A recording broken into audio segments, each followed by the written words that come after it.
दोस्तों, साल था 1984। हिंदी फिल्म इंडस्ट्री के लिए ये साल सिर्फ एक साल नहीं बल्कि एक ऐतिहासिक मोड़ था।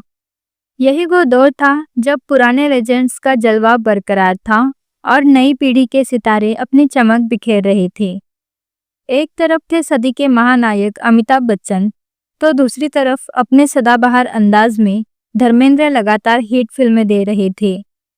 जितेंद्र और राजेश खन्ना जैसे सुपरस्टार्स ने भी एक बार फिर से अपनी धाक जमाई।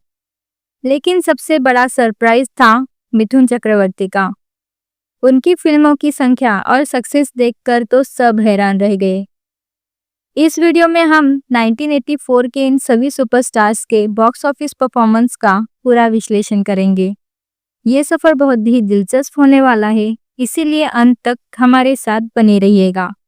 और हाँ, अगर वीडियो पसंद आए तो लाइक और चैनल को सब्सक्राइब जरूर करें। महानायक Amitabh Bachchan, quality over quantity. चलिए सबसे पहले बात करते हैं उस नाम की जिसके बिना 80s का जिक्र अधूरा है। अमिताभ बच्चन। 1983 में उनकी 5 फिल्में रिलीज हुई थी, लेकिन 1984 में उन्होंने सिर्फ 2 ही फिल्में की, इनकलाब और शराबी। इनकलाब का प्रचार तो जोर शोर से हुआ था। अमिताभ और श्रीदेवी की जोड़ी भी थी, लेकिन फिल्म बॉक्स ऑफिस पर फ्लॉप हो गई।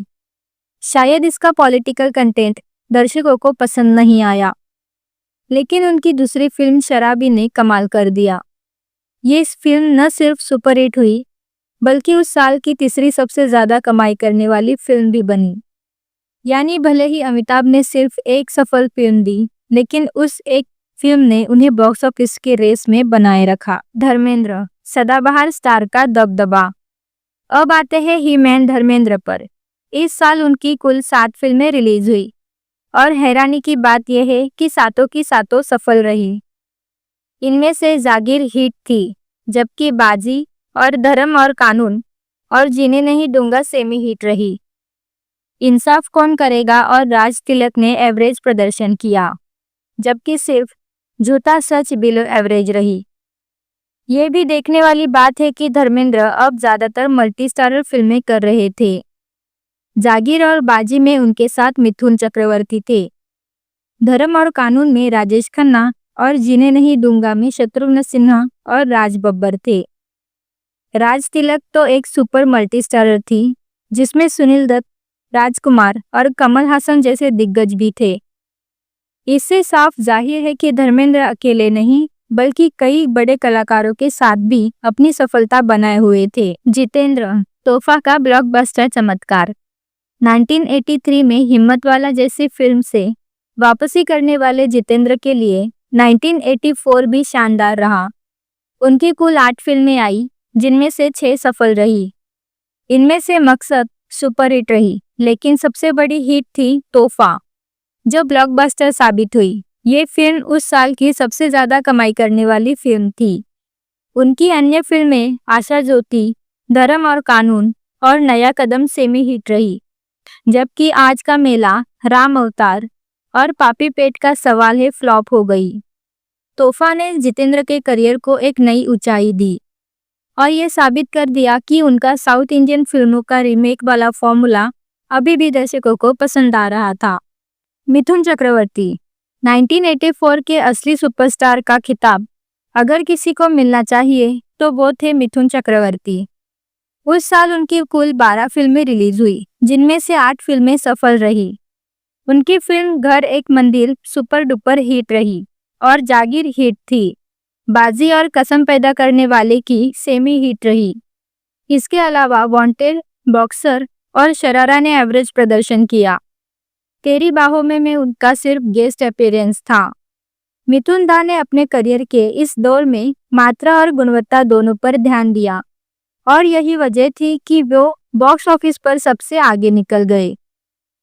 उनकी सफलता ने साबित कर दिया कि 80s में दर्शक एक नए तरह के एक्शन और डांसिंग हीरो को देखना पसंद कर रहे थे।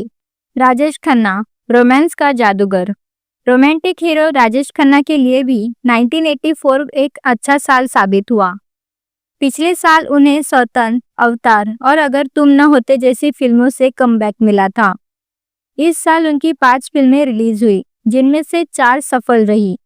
धर्म और कानून सुपरहिट रही, जबकि आवाज और नया कदम सेमी हिट रही। उनकी फिल्म मकसद भी हिट साबित हुई। इस साल उनकी एक ही फिल्म आशा जो थी फ्लॉप हुई।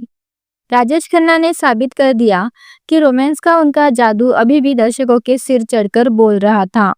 कंक्लूजन, 1984 का असली सुपरस्टार कौन था? तो दोस्तों, इन सभी आंकड़ों को देखते हुए 1984 में सबसे बड़ा सुपरस्टार कौन था? अगर हम सफल फिल्मों की संख्या के हिसाब से रैंकिंग करें तो मिथुन चक्रवर्ती 8 सफल फिल्में, धर्मेंद्र 7 सफल फिल्में, जितेंद्र 6 सफल फिल्में, राजेश खन्ना 4 सफल फिल्में, अमिताभ बच्चन 1 सफल फिल्म। लेकिन अगर हम बॉक्स ऑफिस कलेक्शन के हिसाब से देखें तो टॉप 3 में तोहफा ब्लॉकबस्टर रही, मकसद सुपरहिट रही, शराबी सुपरहिट रही। इससे यह साबित होता है कि भले ही मिथुन चक्रवर्ती ने सबसे ज़्यादा सफल फिल्में दी, लेकिन बॉक्स ऑफिस पर सबसे ज़्यादा कमाई करने वाली फिल्में जितेंद्र और अमिताभ की थी। तो 1984 का असली सुपरस्टार कौन था? ये सवाल हम आप पे छोड़ते हैं। क्या वो मिथुन चक्रवर्ती थे, जिन्होंने सबसे ज़्यादा फिल्में हिट दी, या वो जितेंद्र थे, जिनकी फिल्म ने सबसे ज़्यादा कमाई की, या वो अमिताभ बच्चन थे, जिनकी एक ही फिल्म ने कमाल कर दिया? अपनी राय हमें कमेंट्स में ज़रूर बताइए।